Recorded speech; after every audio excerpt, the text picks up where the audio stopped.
On the surface, James Gunn would appear to have it all in Hollywood. He showed just how weird the Marvel Cinematic Universe could become by successfully launching the Guardians of the Galaxy franchise, which came in handy when DC swooped him up to helm 2021's The Suicide Squad.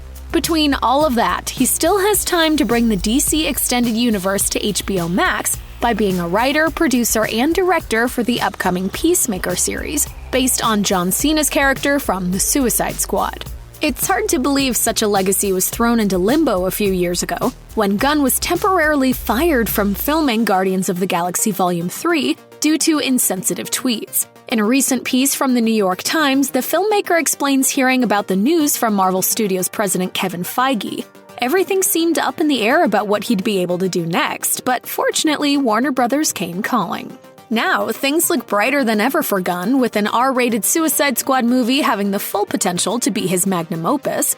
It looks like a rip-roaring good time from the trailers, and even Gunn has some pretty impressive things to say about it, specifically when it comes to Margot Robbie's Harley Quinn. Harley Quinn has been an icon ever since she debuted in Batman the Animated Series in the 1990s. From there, she's appeared in comic books, video games, and live-action movies, most notably with 2016's Suicide Squad and Birds of Prey. It's an impressive rise for the villain-turned-anti-hero, and Gunn thinks she deserves even more respect than what she already has. Regarding Harley's legacy, Gunn said this to NYT. "For me, Harley Quinn belongs on the wall next to Batman, Superman, Wonder Woman, Captain America, Spider-Man, Hulk."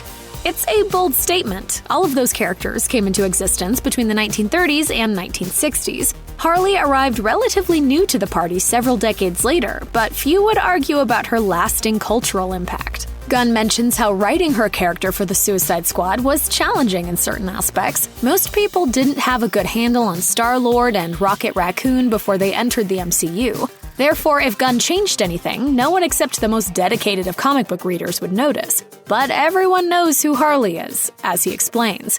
Harley was pretty incredibly written by Paul Dini from the beginning, and so to be able to capture the essence of that character, her chaotic, sweet nature, and give her her due as the trickster and allow her to go wherever she wants, was surprising even to me as a writer.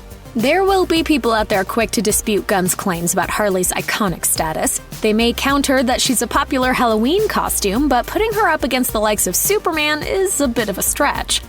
I want to build a team of some very bad people who I think can do some good. Like fight the next war, defeat the next Superman. However, it's hard to argue with the cold hard facts. In 2020, a poll sought to uncover the most popular comic book heroes and villains, and coming in at number 8 on the villain side is Harley Quinn. She beat out fan-favorite characters like Loki and Mystique, but she probably wouldn't be happy to see her old beau, aka Joker, take the top spot. That's an impressive feat all on its own, but things only grow more impressive when you look at her sales within comic book shops.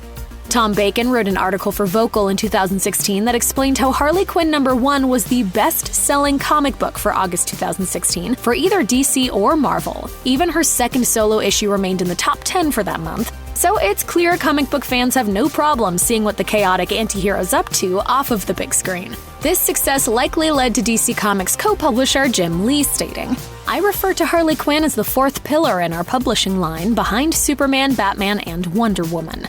With all of this in mind, it's clear Miss Quinn isn't going anywhere anytime soon. While it's unclear what her next feature film will be, you can see her wacky antics next when Harley Quinn Season 3 drops on HBO Max at some point in the near future. Check out one of our newest videos right here. Plus, even more Looper videos about your favorite movies are coming soon. Subscribe to our YouTube channel and hit the bell so you don't miss a single one.